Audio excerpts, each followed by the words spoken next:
maalin maalmaha ka mid ah Quraysh ku timid Abu Talib markaas ay ku yiraahdeen adigan iska weynaadee gaboobe inankaad adeerka u tahay maadna kala gaadhida markaasuu yidhi igu yeedha markaas loo yeedhay nabiga calayhi salaatu wasalaam aqalka oo dhan Quraysh baa fadhida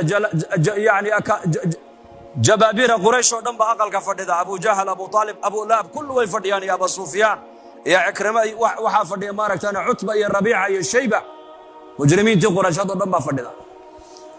marka Abu Jahl wuxuu arkay meel Nabi Maxamed meel Abu Talib agtiisa ka banaan oo qof uu fadhiisan karo wuxuu isiri Abu Jahl isla markiiba halka haduu Muhammad uu fadhiisto Abu Talib xaqiisu maray teena qaadan ma yatiisa uu buu yeelay halkiibu ka fadhiistay markaasuu nabigu soo galay calayhi salaatu wasalaam dadna nabigu marka albaabku istaagay halkii albaabka ayuu nabigu fadhiistay marka Abu Talib baa hadalka qaato wuxuu yiri kuwani waa waxa weeyaan waa adeerada odayaasha Quraysheed arrinkeeki hadradan arrinken oo dadkii taladu ay ka go'aysay Makka madaxweyntii waxay ka cabanayaan ana waan iska weynaaday haddee toole waaniga iska buka adigana dib baan kaaga baqayaa inay dib ku soo gaadho anigana dhibaataan qaadi karayn ha ii keenina adeer way ka cabanayaan waxay kaaga cabanayaan aniga ku sheegaya ilaahiyaday caabudayeen baad ka ceebaysay buudi qoriyaha caabudayeen bay ilaahay u haystaan iyo dhagaxdii uffin lakum walima ta'budun had ilaahay sukadii aad caabudaysaan iyo inikaba uf baan nidhi buu nabi Ibrahim alayhi salaam ku yiri qomkiisi lana nabiyadu waxay caalamka u yimaadeen tacalluqan bini aadanku ay makhluuqa ku tacalluqsayeen waa shirki inay ka jaraan bay u yimaadeen wa bini aadanka ay tusaan dariiqa ilaahay lagaga xidhma ilaahay lagu dhawaado la ilaha illa allah qulu la ilaha illa allah la ilaha illa allah subhanallah Allahu akbar alahadoodii baad ka ceebaysay buu aabayaashoodii dhinteen ahla naar baad ku sheegtay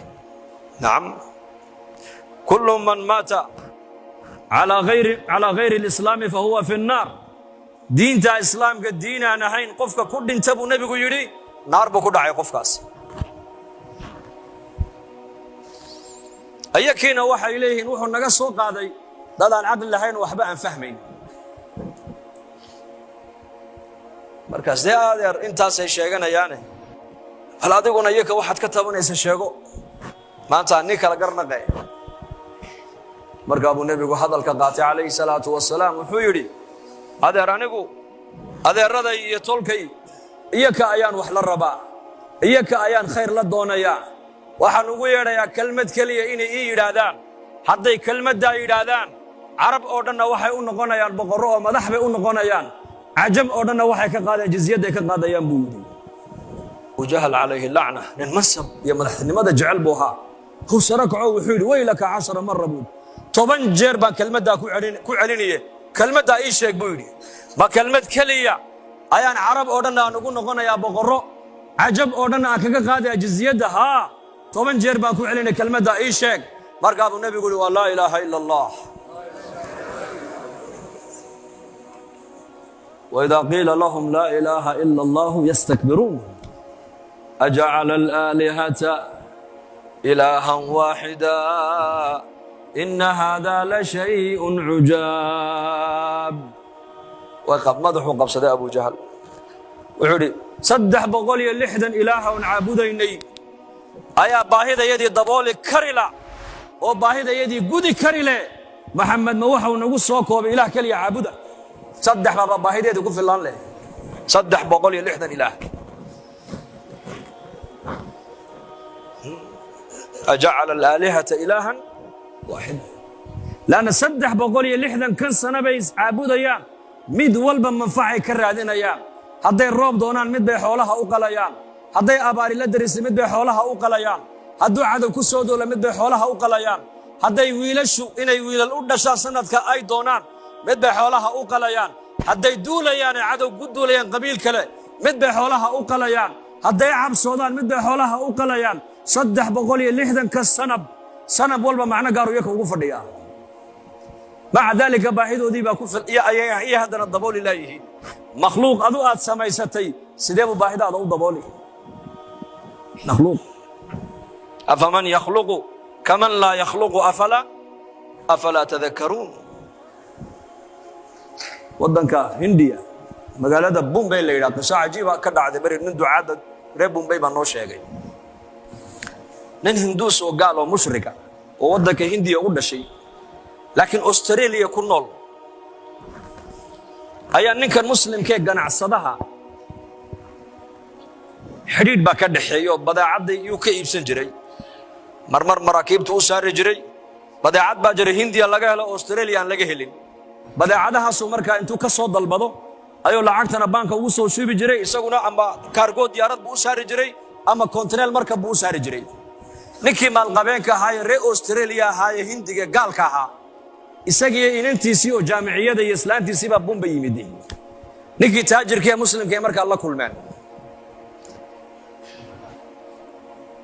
markaas badeecad buu iibsaday wuxuu yiri badeecadan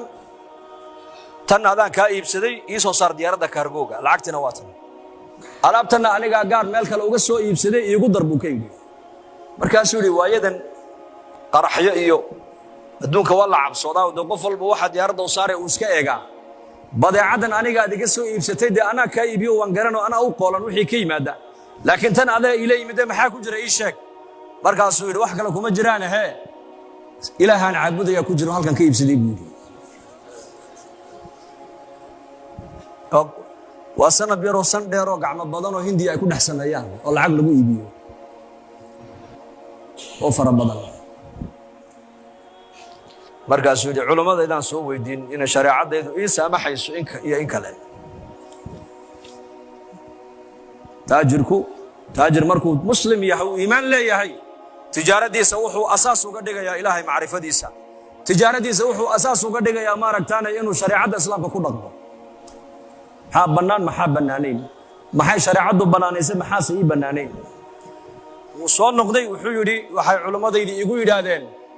ma banaano haddaad u qaadid gaalnimadiisii baad ku caawisay waa khatar mana banaano shariicada islaamka ma ogolo waana xadiis saxiix oo nabigu sheegay sallallahu alayhi wasallam uu sheegay uu yaabay ninkii war inta oo sanaan saaxiibo ahayn oo wada mucaamaloonay maxaad igu qaadi weydeen ma qaadayo wax kale aniga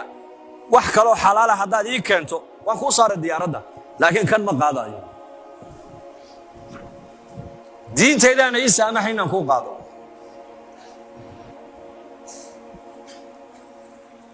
gabadhiisii baa markaa inantii uu dhalay baa fikiraysa waa gabadh jaamiciyada habeenkii iyadii aabaheedii iyo hooyadeed hoteelkii markay degeen ay tageen ayay tidhi aabbo ninkan muslimka intaa oo sanad la mucaamaloonaysa muxuu inoogu qaadi waayay bay tidhi ilaahayna dee aabbo waa diintiisa ogolayna naga daabuuri aabba ra'yi baan ka qabaa bay tidhi halkaas ra'yi baan ka leehay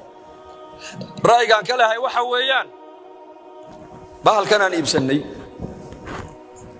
kow marka koowaad isagii intuu socdo Australia tagi kari maayo ma socon karaa laba lacag iska bixin kari maayo diyaaradda kursi fadhiisan kari maayo saddex adigii waxaad iga dhaadhicisay oo hooyaday ka dhaadhicisay oo adiga ka dhaadhicsanna baahideena kana daboolaya markay dhibaatana qabatay hambarino waxay tiri ani arintaas maskaxdeeda ma galeysay tiri war kale keen fikirta ninkii muslimkii bay telefonkiisa qabsatay way la hadashay waxay tiri bari tole inaan ku arkaan doonaya waayo waa inantii odayga caankaas ee uu dhalay weeyaan maanta ku timid ee aabaheed la socotay kale balbo markaa ku martay qaaday markay u timiday wuxuu markaa islaantiisii buu soo kaxaystay oo xijaaban oo gabadh mutadayinada markaas u soo gashay hoteelkii halka gabadhii fadhiisatay waxay tiri anu adigan kula ballamay ruuxan kale kula fadhida maxay tahay wuxuu yiri ruuxan kale waa xaaskaygii diintayda islaamku ima ogolaanayso inaan adiga kula kaliyoobo limaada waan ku geeyay adiga mahram badita mahram imati mahram badu baahanta nabi maxamed baa yiri ninna naaga ajaaniba inuu san la kaliyoobin illa mahramkayga la jooga mooyaane عليه الصلاة والسلام taana horta qac bay ku tiri qalbigeedii diin baa ya meesha taale waxay tiri su'aal baan ku weydiinayaa diintaadu adiga waa maxay waa islaam iyaad aaminsan tahay sheeg Allah bana aaminsan la tudrikuhu al-absar wa huwa tudriku al-absar cirka abuuray dhulka abuuray marka halkii fursad waxay u noqotay inuu ninkii gabadhii dacwada siiyo inay iyadii halkii ku islaamto inay hoteelkii ku noqoto inay hooyadeedii aabaheed ay ka dhaadhicisay diinta islaamka oo labadii waalid oo da'wa weyn ay ku qancaan inay diinta islaamka soo galaan hidaayada marka ayahay nabi maxamed alayhi salaatu wasalaam wuxuu ku yiri quraysh adeer anu kalmad baan la rabaa inay mar kaliya yiraahdaan hadday kalmada ay yiraahdaan carab oo dhan madax bay u noqonayaan عرب عجم أورنا جزية كقاضيان كلمة داسي ومحي ولا إله إلا الله أبا جهل بصرك وحويري أجعل الآلهة إلها واحدا إن هذا لشيء عجاب صدح بقول اللحدا إله عابديني أيا باهدا يدي دبولي كرلي محمد موحى ولي متكلي عابدا وارنقك عيبوري ماشا إله يدينا عبادة دودنا هنكو صبرنا مرادك محمد وكلي يهي دين ديسن كدينا يوكهر يا ماهنا نقا مريا بيداده markay ka dareereen ayuu nabigu sallallahu alayhi wasallam isagii adeerkii baas ku soo haray markaasuu Abu Talib ayaa yiri adeer hada xumba kuma odhan waa sidee ma inta bay ka didayaan markaasuu adeer adigu kelmadda mar ii dhabu yiri qiyaamaha ku marxaati furay hal mar adigu ii dhabu yiri kelmaddaas maalin kasta waa u bandhigay adeerkii dacwada sakaraadkii markuu qabtay ayaa la yiri adeerka Abu Talib baa xanuunsan oo jiifo oo dhacay markaa buu nabigu isku taagay calayhi salaatu wasalaam kolkuu u soo galay Abu Talib wuxuu arkay dhinaca waxa ka fadhiya Abu Jahl yaa uga soo horeeyay Abu Jahl baa uga soo horeeyay siraac xaq iyo baadilku wasgarab socdaan la socdo markaa buu nabigu u dhawaaday adeerkii ammi adeer he kalimatan uhaaju laka biha inda Allah yawm al-qiyamah maalinka qiyaamaha ku marxaati fure oo han ku shafaacad qaade hal mar uu kelmadda aniga ay maqashigu ka yiri la ilaha illa Allah muhammadur rasulullah sallallahu alayhi wasallam markaasuu eegay Abu Jahl buu eegay Abu Jahl baa ku yiri atarghabu an millati Abd al-Muttalib ya Abu Talib ma millati Abd al-Muttalib baad maanta ka weecanaysaa diinti Abu Yashin intood ka tagto diintan cusub ee Muhammad uu la yimiday miyaad rumaynaysaa oo raacaysaa oo aamusa hadana nabiga soo yarjiidiyay sallallahu alayhi wasallam adeer kalmada mar labaad iyo bicili buu keenay mar labaad hadana waa aamusa hadana Abu Jahl baa soo jeediyay markii uu dambeysay Abu Talib wuxuu yiri ala millati Abd al-Muttalib baan ku dhintay Muhammad oo iska keedaa buu keenay إنك لا تهدي من أحببت ولكن الله يهدي من يشاء وهو أعلم بالمهتدين إنك لا تهدي من أحببت كذا ذكوا جعلات النبي قال له يري ما هذين كريسي دلالة هذا ولا ده الدلالة هداية هذا ولا ده وحويان inaad dadka khayrkaad ugu yeedhid inaad kelmadda u bandhigtid inaad u nasteexaysid inaad u damqatid inaad diinta u sheegtid waa shaqadaada adiga weeyaan laakiin qulubtooda annaka haynaba ilaahay leeyahay kaan doona qalbigiisa annaka nuurka iyo hidaayada qalbigiisa gelinayna kaad jeclaata adigu ma hadaynaysid marka Abu Talib oo Nabi Muhammad alayhi salaatu wasalaam adeerkiina هداية النصيب وموسى يلن سلمان وفارسين إلهي وصوهدي أبو لهب والنبي محمد أديرك اللحم ينا هداية النصيب ومو يلن بلال الحبش إلهي تبارك وتعالى وصوهدي يهدي من يشاء كودون إلهي سقهدي